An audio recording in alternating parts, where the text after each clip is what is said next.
শুভ সকাল বন্ধুরা, কেমন আছো সবাই? নিশ্চয়ই খুব ভালো আছো। আমিও খুব ভালো আছি।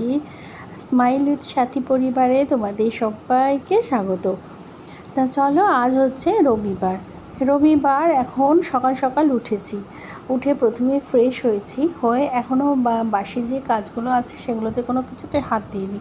প্রথমে এসছি একটু চা খেতে। আজ একটু মেঘলা ওয়েদার, বৃষ্টি বৃষ্টি ওয়েদার। তা প্রথমেই ভাবলাম একটু ভালো করে আদা দিয়ে চা করি। আমার আর লাপুর দুজনে চা খেয়ে এখন চলে এসেছি জামা কাপড়গুলো মেলতে। প্রচুর জামা কাপড় ছিল ওয়াশিং মেশিনে কাচা। তা সেইগুলো আমি একা তো বয়ে আনতে পারবো না ছাদে। তাই লাপ্পুকে বললাম যে তুমি একটু বালতিটা একটু ওপরে দিয়ে আসো, তারপর আমি জামা কাপড়গুলো মেলে দেবো। তা ও ওপরে এসে দেখলাম ও হাতাহাতি আমাকে একটু হেল্প করে দিল।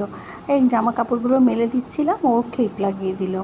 তা যাই হোক, আর আজকের আকাশটা দেখো কী অপূর্ব আকাশটা। মানে মনে হচ্ছে যেন পুজো খুব সামনে এসে গেছে। আর শেরু এখানে ছাদে, ও না ছাদে আসলে খুব মজা পায়। বা আসলে সারাক্ষণ ঘরের মধ্যে বন্দি একরকম থাকে বলতে গেলে। তা ছাদে আসলে ফাঁকা আকাশের নিচে তো যেমন আমাদের হয়, ঘরের মধ্যে থাকতে থাকতে একটা মানে কীরকম বলবো, একটা মাথার মধ্যে যেন মস্তিষ্ক কীরকম মানে কী বলবো ব্লকড হয়ে যায়। তা সেখানে ফাঁকা আকাশের নিচে যদি কিছুক্ষণ ঘোরা যায়, দেখবে পুরো মন সব কিছু ফ্রেশ হয়ে যায়। তা যাই হোক, এখন ছাদ দিয়ে নেমে এসেছি। আর দেখলেই তো বাসি যে সমস্ত আমার আগের দিনের রাত্রে যে কটা বাসন থাকে সেগুলো আমি মেজে ঘষে সব কিছু উপর দিয়ে দিলাম। আর এখন যে জামাটা পরেছিলাম নাইটিটা, সেটা ছেড়েও নিয়েছি, নিয়ে এখন ঠাকুর ঘরে চলে এসেছি। আর ঠাকুর ঘরে আমার সব কাজকর্ম যেগুলো ছিল সেগুলো করে এখন ঠাকুরদের স্নান করিয়ে নিয়ে গোপালকেও স্নান করিয়ে নিয়েছি। নিয়ে এখন গোপালকে সকালবেলার ব্রেকফাস্ট যেটা লজেন্স আর বিস্কুট দেওয়ার, সেটা এখন দিয়ে দিচ্ছি।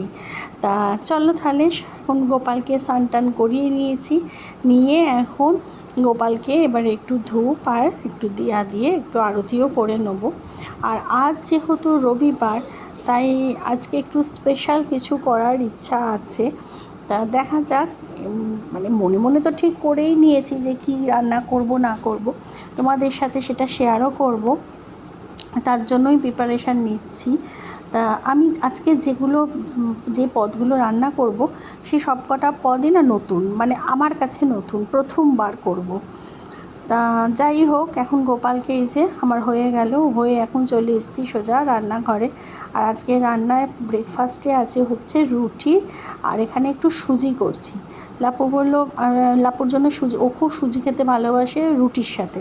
সকালবেলা একটু সুজি হলে ওর ভালো হয়। তা সুজিটা করে রাখি মাঝে মধ্যে। তা সুজিটা ফুরিয়ে গেছে, করে রাখা যে সুজিটা আমার ফ্রিজে ছিল সেটা ফুরিয়ে গেছে। তা প্রথমে বলেছিলাম যে না, আজকে আর ভালো লাগছে না সুজি করতে। তার ভাবলাম যে না, বললো তারপর ফ্রিজে দেখি বেশ একটুখানি রয়েছে, মানে শুকনো সুজি আর কি, একটুখানি রয়েছে। তাই ভাবলাম যে তাহলে একটুখানি সুজি রেখে আর কি করবো, তা করেই ফেলি। তা সেই সুজিটাই করতে এসেছি। আর সুজি করার জন্য একটুখানি এলাচ থেতো করে দিয়ে দিয়েছি, আর তেজপাতাটা আমার শেষ হয়ে গেছে তাই তেজপাতাটা দিলাম না। তা যাই হোক, এখন সুজি হয়ে গেছে। আর এখন রুটির সাথে যে তরকারিটা খাবো সেটাও করতে চলে এসেছি। আর একটুখানি বাঁধাকপির তরকারি আছে, আগের দিন বাঁধাকপির তরকারি করেছিলাম সেটা আছে। আর এখন একটু কুমড়ো আলু পেঁয়াজের তরকারি করছি, কারণ বাঁধাকপির যেটুকু তরকারি আছে ওইটুকু তরকারিতে সবার হবে না। তা ওই জন্য কুমড়ো আলু পেঁয়াজ দিয়ে একটা ওই চচ্চড়ি মতো করছি, ওই ভাগে যোগে সবাই খেয়ে নেবো। আর এই হয়ে গেছে আমার রুটি।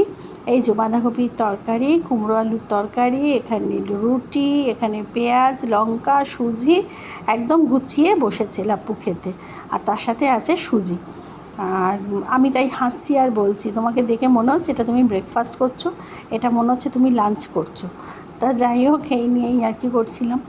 আর এখানে এখন খাওয়া দাওয়ার পরে বেশ খানিকটা অন্যরকম কাজটা ছিল ঘরের, এই জামা কাপড় একটু গোছানো বা এদিক ওদিক জিনিসপত্র করা, সেগুলো করে টোরে এখন এসেছি রান্নাঘরে রান্না করতে। আর বাইরেটা না ভালো মেঘ করে আছে। আর এই যে বললাম না আজকে দুটো মানে রান্না করব, সেই রান্না দুটো পুরো নতুন। আজকে রান্না করব হচ্ছে মোচা দিয়ে চিংড়ি, মানে মোচা চিংড়ি, আর হচ্ছে চিংড়ি মাছের পাতুরি। তাই এই দুটো রান্নাই আমার কাছে নতুন। তা চিংড়ি মাছের পাতুরির কথাটাই আগে প্রথমে বলি। এখানে একটু বড় সাইজের চিংড়ি আছে। চিংড়িটা আমি প্রথমে ভালো করে ধুয়ে আর পিঠের যে শিরাটা থাকে সেই কালো শিরাটা বার করে নিয়েছি। আর তার সাথে একটা মশলা করেছি, আমি পেস্ট করেছি। এর মধ্যে আছে হচ্ছে সর্ষে, পোস্ত, নারকেল বাটা, কাঁচা লঙ্কা আর হচ্ছে একটু সাদা তিল দিয়েছি। এই দিয়ে আমি পেস্টটা করেছি। আর তার সাথে দিয়েছি হচ্ছে পরিমাণ মতো একটু লবণ আর পরিমাণ মতো একটু হলুদ আর 1 চিমটি মতো চিনি। একটু চিনিটা দিয়েছি, একটু এটা পাতুরি তো, একটু চিংড়ি মাছের পাতুরি যেহেতু, তাই চিনিটা একটু দিলে সব কিছু ব্যালেন্স হবে আর খেতেও ভালো হবে। তবে যারা চিনি দিতে চাইবে না তারা এটা স্কিপ করতে পারো। তবে এইভাবে একবার করে দেখো, অসাধারণ খেতে হয়। তা যাই হোক, আমি চিংড়ি মাছ ভাপা করেছি, চিংড়ি মাছের অন্যরকম প্রিপারেশান করেছি, কিন্তু রেসিপি করেছি, কিন্তু এই রকম চিংড়ি মাছের পাতুরি আমি জীবনেই ফার্স্ট করছি। ভেটকি পাতুরি করেছি, কিন্তু চিংড়ি পাতুরি কোনো দিন করিনি। তা যাই হোক, এখন এটাকে মাখিয়ে নিচ্ছি ভালো করে। আর এর সাথে একটু সর্ষের তেলও দিয়ে দিলাম, ভালো করে এটাকে মাখিয়ে। আর আমি কিন্তু নারকেলটা কুড়িয়ে নিয়েছি, মানে আমি না, লাপ্পু কুড়িয়ে দিয়েছে। সেটা কিন্তু এই সর্ষে, পোস্ত, তিল, কাঁচা লঙ্কা ওর সাথে কিন্তু ভালো করে আমি পেস্ট করে নিয়েছি। নাহলে না ওই নারকেল কুঁড়োগুলো দাঁতের মধ্যে একটু ছিপড়ে ছিপড়ে একটু গুঁড়ো গুঁড়ো মতো লাগে। আর পেস্টটা করলে কি হয়, পুরো স্মুথ হয়, নরম হয় ব্যাপারটা। তা যাই হোক, এখন সর্ষের তেল দিয়ে ভালো করে চিংড়ি মাছটাকে মাখিয়ে বেশ খানিকক্ষণ ম্যারিনেট করে রেখে দেবো। আর ওটাকে ম্যারিনেট করতে তো দিয়ে দিয়েছি, ওটাকে রেখে দিয়েছি মাখিয়ে। আর তার ফাঁকে তারপর চলে এসেছি মোচাটাকে ম্যারিনেট করব বলে। আর মোচাটা আমি আগের দিনকে না, আমি শুক্রবার রাতে কেটে ওটাকে সিদ্ধ করে ফ্রিজে রেখে দিয়েছিলাম। সেটাই আজকে বার করেছি। আজকে আর সিদ্ধ করতে লাগেনি, তাই তাড়াতাড়ি হয়ে যাবে। তা মোচাটার মধ্যে প্রথমে আমি ভালো করে হাত দিয়ে, যেটাকে বলে, ম্যাশ করে নিয়েছি। তারপরে আর মোচাটা সিদ্ধ করার সময় আমি একটু লবণ আর একটু হলুদ দিয়েছিলাম। তা মোচাটা ভালো করে ম্যাশ করে নেওয়ার পরে এর মধ্যে আদা আর টমেটো আর কাঁচা লঙ্কা এই 3টে পেস্ট করে আমি সেই পেস্টটা দিয়ে দিয়েছি। আর তার সাথে দিয়েছি, এটা যেহেতু চিংড়ি মোচা তাই একটু পেঁয়াজ রসুন তো যাবেই। তা সেই জন্য এখানে রসুন বাটা, আদা বাটাও তো বললাম আমি দিয়েছি, আদা, টমেটো, কাঁচা লঙ্কা আর রসুন, এই 3 রকমের পেস্ট দিয়ে এটাকে ভালো করে মাখতে হবে। তার সাথে যাবে জিরে গুঁড়ো, ধনে গুঁড়ো, যেগুলো রেগুলার মশলা হয়। তার সাথে আমি একটু হলুদ গুঁড়োও দিয়েছি, আর দিয়েছি লবণ আর একটু চিনি। এটা যেরকম নিরামিষ মোচাতে যেরকম অনেকটা মিষ্টি লাগে, এটাতে কিন্তু অতটা মিষ্টি লাগে না। তবে খেতে অসাধারণ হয়েছিল, দুটো পদই দারুণ হয়েছিল। মানে আমি এখন ভয়েস ওভার দিচ্ছি, আমার দেখে চিংড়ি পাতুরিটা আর মোচাটা দেখে এখনও মনে হচ্ছে যেন আরেকটু খেলে ভালো হতো। তা যাই হোক, এখন সর্ষের তেলও দিয়ে দিলাম ভালো করে মোচার মধ্যে, দিয়ে ভালো করে হাত দিয়ে মাখিয়ে এটাকেও বেশ খানিকক্ষণের জন্য রেখে দিয়েছি, আধা ঘন্টার মতো। আর এখন এসছি কলাপাতা। আর একটা জিনিস, এর মধ্যে সব কিছু তো আর ক্যামেরাবন্দি করা তোমাদের সাথে সম্ভব না। কলাপাতা কেটে এনেছিল লাপ্পু, বেশ বড় বড় 2টো কলাপাতা, মানে একদম ছেঁড়া কলাপাতা না, একদম আস্ত, খুব ফ্রেশ কলাপাতাগুলো। আর মাঝে মধ্যে তো এখন বৃষ্টি হচ্ছে, যার জন্য কলাপাতাগুলোর মধ্যে না একটুও ধুলো বা কিচ্ছু লেগেছিল না। তা যাই হোক, সেই কলাপাতাগুলো সাইজ করে লাপ্পুই দিয়েছে, আমি শুধু ভালো করে ধুয়ে নিয়েছি। আর এটাকে ভালো করে সেঁকে নিতে হবে। এগুলো তোমরা নিশ্চয়ই সবাই জানো।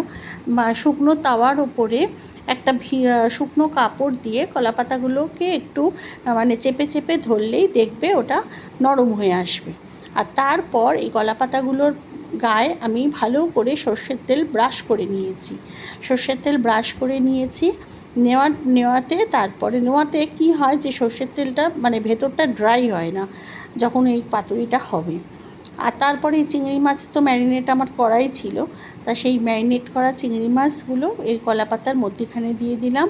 আর তার ওপর থেকে দিয়ে দিলাম একটুখানি তেল ছড়িয়ে দিলাম, সর্ষের তেল, যাতে ব্যাপারটা খুব একটা ড্রাই হয়ে না যায়। আর তেল ছড়িয়ে দেওয়ার ওপর থেকে একটা করে কাঁচা লঙ্কা চিড়েও দিয়ে দিয়েছি। ব্যাস, এই তো আমার সব কটা পাতুরি আমার বাঁধা হয়ে গেছে। আর এই দেখুন, আমি ওদিকে ওইসব করছি, আর এদিকে ছেলে আর বাবা মিলে কি করছে, এই দেখুন আইসক্রিম খাচ্ছে। লাপু একটা ওর জন্য 2 in 1 আইসক্রিম নিয়ে এসছে।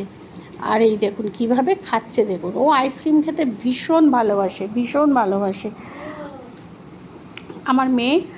আমার মেয়েও ভীষণ আইসক্রিম খেতে ভালোবাসে। তা যাই হোক, ওর জন্য, আর ও তো ডগি যেহেতু, ওর তো আর সব ফ্লেভার চলবে না, ও নর্মালি ভ্যানিলাটাই মানে বেস্ট আর কি। তবে ভ্যানিলাটা পাইনি বলে 2 in 1 এনেছে। ঠিক আছে, 2 in 1-এর মধ্যে পিঙ্ক কালার স্ট্রবেরি যেটা, সেটা তো অল্প একটু থাকে। কীভাবে খাচ্ছে দেখেছেন? আর খেতে খেতে তাই আমি আর লাপো মানে খুব হাসছিলাম, এত সুন্দরভাবে। আর মানে ও তস্য হয়েছে না আইসক্রিমটা খাওয়ার জন্য। তাই আমি বলছিলাম আইসক্রিমটা একটু রাখো, একটু নরম করে দিলে ভালো হয়, কারণ বড্ড তো শক্ত আর ঠান্ডা তো, সেই জন্য আমি ভয় পাচ্ছিলাম যদি ঠান্ডা ঠান্ডা লেগে যায়। ওই জন্য আমি বললাম একটুখানি রাখো, দইয়ের মতো একটু নরম নরম হয়ে গেলে তারপর ওকে দিও। তারপরেই দেওয়া হয়েছে, ওইটুখানি ক্যামেরায় দেখলেন, তারপর আমি আইসক্রিমটা রেখেও দিয়েছিলাম। পরে আবার আইসক্রিমটা বার করে দিয়েছি ওকে, একটু নরম দইয়ের মতো হয়ে গেছিলো, তখন দিয়েছি। আর এই তো মোচাটা বসাতে আমি চলে এসেছি। এখন কড়ার মধ্যে তেল দিয়ে দিয়েছি, দিয়ে তেজপাতা, শুকনো লঙ্কা আর 5 ফোড়ন, এটা ফোড়ন দিয়েছি। দেবার পর আর আলু আর চিংড়ি মাছ তো আমি আগেই ভেজে রেখে দিয়েছিলাম, আর মোচাটাকে দিয়ে এখন চিংড়ি মাছটা দিয়ে বেশ করে নাড়িয়ে এই যে মোচাটা করে নিয়েছি। আর এখানে এখন স্নান করা হয়ে গেছে আমার, জানো, স্নান করে পুজো করে দিয়ে তারপর এসছি আমি পাতুরি ভাজতে, কারণ পাতুরিটা তো একটু গরম গরম খাবো, তাই সেই জন্য আমি সব কাজ করার পরই আমি পাতুরিটা করতে এসেছি। আর প্রথমে আমি তাওয়ার ওপরে বেশ খানিকটা তেল ব্রাশ করে নিয়েছি, খুব একটা তেল না, অল্প একটু তেল দিয়ে ব্রাশ করে নিয়েছি। নিয়ে তারপর পাতুরিগুলোকে, 3টে পাতুরি 3টে করে আমি করেছি, এরমভাবে সাজিয়ে দিয়েছি, দিয়ে আর একটা ঢাকা চাপা দিয়ে দিয়েছিলাম। ঠিক ঘড়ি ধরে 5 মিনিট পর আমি আবার এই পাতুরিটাকে উল্টে দিচ্ছি। আর দেখবে তাতে এই 5 মিনিট ঘড়ি ধরে দেওয়ার পরে দেখবে এক পিঠটা একটু ব্রাউন ব্রাউন হয়ে গেছে, আর তখনই বুঝবে যে এক পিঠ পুরো কমপ্লিট পাতুরি। আর এই যে এখন চলে এসেছি পাতুরি নিয়ে, আর এখনকার ফাইনাল খাবারের লুক, এই দেখো চিংড়ি মোচা, আর এই হচ্ছে চিংড়ি মাছের পাতুরি। আজকে দুটো প্রিপারেশানই চিংড়ি মাছ দিয়ে। তবে হ্যাঁ, লাপ্পু আজকে একটা স্যালাড বানিয়েছে, যেটা মানে এটাও হচ্ছে প্রথম, এই যে সেই স্যালাড। আর এর মধ্যে কী কী আছে বলো তো?